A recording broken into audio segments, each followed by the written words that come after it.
तो हेलो दोस्तों, आज हम ग्रीन लैंटर्न एनिमेटेड सीरीज के एपिसोड 2 को एक्सप्लेन करेंगे। लेकिन अगर आपने अभी तक एपिसोड 1 को नहीं देखा है तो सबसे पहले उसे देख लें ताकि कहानी को समझने में आसानी हो और आप वीडियो को अच्छे से एंजॉय कर सकें। एपिसोड 1 में हमने देखा था कि किस प्रकार रेड लैंटर्न के फाइट के दौरान ग्रीन लैंटर्न का स्पेसशिप डिस्ट्रॉय हो गया था। इसलिए हेल जॉर्डन किलमोंगर के साथ सायर के होम प्लेनेट पर आ जाता है क्योंकि वो वहां से काफी पास था। वहीं दूसरी तरफ रेजर और जोक्स जो रेड लैंटर्न हैं, वो हार कर जब अपने मास्टर एट्रोसिटस के पास पहुंचते हैं तो एट्रोसिटस उन पर बहुत गुस्सा होता है क्योंकि यहाँ पर वही गब्बर वाला सीन था। कितने आदमी थे सरदार? 2 आदमी थे। 2 आदमी। खैर यहाँ पर रेजर एट्रोसिटस को बताता है कि चिंता की कोई बात नहीं है, मैंने ग्रीन लैंटर्न की शिप पर एक ट्रैकिंग डिवाइस लगा दिया था और अब ट्रैकिंग डिवाइस की मदद से इन्हें हेल जॉर्डन का लोकेशन पता चल जाता है। रेड लैंटर्न आपस में बात करते हैं कि अब ग्रीन लैंटर्न को हमसे कोई नहीं बचा सकता और अगर एक बार हमने ओवा के गार्डियन को खत्म कर दिया तो पूरे गैलेक्सी पर हमारा राज होगा। यहाँ पर मैं आपको बता दूं कि ओवा ग्रीन लैंटर्न का होम प्लेनेट है जहाँ पर सारे ग्रीन लैंटर्न और ग्रीन लैंटर्न के फाउंडर यानी कि गार्डियन रहते हैं। वहीं दूसरी तरफ सायर के होम प्लेनेट पर पहुँचने के बाद वहाँ की एक लेडी सायर का इलाज करती है क्योंकि वो रेड लैंटर्न के साथ फाइट के दौरान घायल हो गया था। और वहीं हेल जॉर्डन अपने शिप को स्कैन करता है जिससे उसे शिप पर लगे ट्रैकिंग डिवाइस के बारे में पता चल जाता है और वो जल्दी से उसे डिस्ट्रॉय कर देता है। लेकिन अब तक काफ़ी देर हो चुकी थी क्योंकि अगले ही पल वहाँ पर रेड लैंटर्न अपने शिप के साथ आ जाती हैं जो एक बड़ी सी मिसाइल प्लेनेट के एक वॉल्केनो पर लैंड कराते हैं और एट्रोसिटस प्लेनेट के लोगों को धमकी देता है कि अगर जल्द से जल्द प्लेनेट पर छुपे ग्रीन लैंटर्न को हमारे हवाले नहीं किया गया तो मैं पूरे ग्रह को डिस्ट्रॉय कर दूंगा। किलमोंगर ये सब देखकर हेल जॉर्डन से कहता है कि हमें खुद को उनके हवाले कर देना चाहिए क्योंकि अगर हमने ऐसा नहीं किया तो वो पूरे प्लेनेट को डिस्ट्रॉय कर देंगे जिसमें लाखों मासूम मारे जाएंगे। किलमोंगर की बात सुनकर हेल जॉर्डन उसे समझाता है कि हम ग्रीन लैंटर्न हैं और हम तब तक लड़ते रहेंगे जब तक कि उम्मीद की एक किरण भी बाकी हो। इसके बाद हेल जॉर्डन किलमोंगर और रे के साथ रेड लैंटर्न को रोकने के लिए निकल पड़ता है।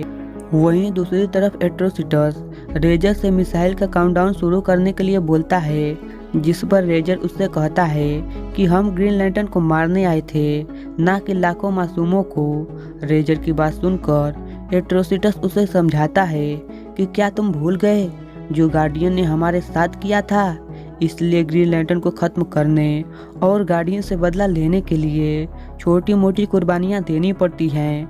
एट्रोसिटस की बात सुनकर रेजर भी गुस्से में आ जाता है और मिसाइल का काउंटडाउन शुरू कर देता है।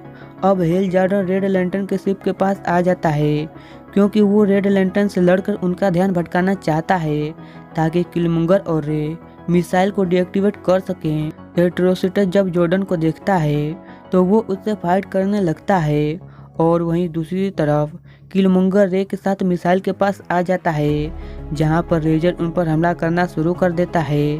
किलमोंगर रेजर से लड़ता है और वहीं रे मिसाइल को डीएक्टिवेट करने की कोशिश करता है। फाइट के दौरान किलमोंगर रे से कहता है कि क्या तुम इस प्लेनेट के लाखों मासूमों को मारकर एक मास मर्डरर बनना चाहते हो। किलमोंगर की बात सुनकर रेज को रियलाइज होता है कि वो कुछ तो गलत कर रहा है, इसलिए वो वहाँ से चला जाता है। वहीं दूसरी तरफ एट्रोसिटस जॉर्डन को बहुत ही बुरी तरह से मारता है क्योंकि वो काफ़ी ज़्यादा पावरफुल था कि तभी वहाँ पर एट्रोसिटस का साथी रेड लैंटर्न आ जाता है जो एट्रोसिटस को बताता है कि मिसाइल ब्लास्ट होने में अब कुछ सेकंड ही बाकी है, इसलिए हमें यहाँ से चलना चाहिए। इसके बाद एट्रोसिटस अपने साथी के साथ वहाँ से निकल जाता है और हेल जॉर्डन उनका पीछा करता है। वहीं दूसरी तरफ रे अपने लैंटर्न रिंग की मदद से मिसाइल को ब्लास्ट होने से रोकने की कोशिश करता है लेकिन वो ज़्यादा देर तक ऐसा नहीं कर सकता था, इसलिए किलमोंगर को वहाँ से जाने के लिए कहता है। रे की बात सुनकर किलमोंगर उससे कहता है कि मुझे और पूरे लैंटर्न कॉर्प्स को तुम पर गर्व है, और वो वहाँ से चला जाता है। अब अगले ही पल मिसाइल के डिस्ट्रॉय होने के साथ ही पूरा प्लेनेट भी डिस्ट्रॉय हो जाता है और रे भी मारा जाता है। हेल जॉर्डन ये देखकर बहुत गुस्सा होता है और साथ ही बहुत दुखी भी होता है और अपनी रिंग की मदद से खुद को बचाता है। अब यहाँ पर रेजर आ जाता है जो जॉर्डन पर हमला करना शुरू कर देता है, लेकिन इस समय हेल जॉर्डन काफी ज्यादा गुस्से में था, इसलिए वो रेजर को बहुत ही बुरी तरह से मारता है और उसका रिंग छीनकर रेजर को बंदी बना लेता है। किलमोंगर ने प्लेनेट के बहुत से लोगों को सुरक्षित बचा लिया था, जिसके बाद उन्हें एक हैबिटेबल प्लेनेट पर शिफ्ट किया जाता है ताकि वो अपनी एक नई जिंदगी शुरू कर सके। वहीं रे की रिंग अपने नए होस्ट की तलाश में ओवा प्लेनेट की तरफ निकल पड़ती है, और वहीं दूसरी तरफ एट्रोसिटस अपने एक साथी के साथ रेजर को छोड़कर वहां से भाग गया था, क्योंकि उसे लग रहा था कि मिसाइल ब्लास्ट में वो भी मारा गया। और इसी के साथ एपिसोड 2 यहीं पर ख़त्म हो जाता है। तो अगर आपको ग्रीन लैंटर्न सीरीज पसंद आ रही है तो अगले एपिसोड की कहानी जानने के लिए चैनल को सब्सक्राइब करें और वीडियो को लाइक करें। मिलते हैं अगले एपिसोड के साथ।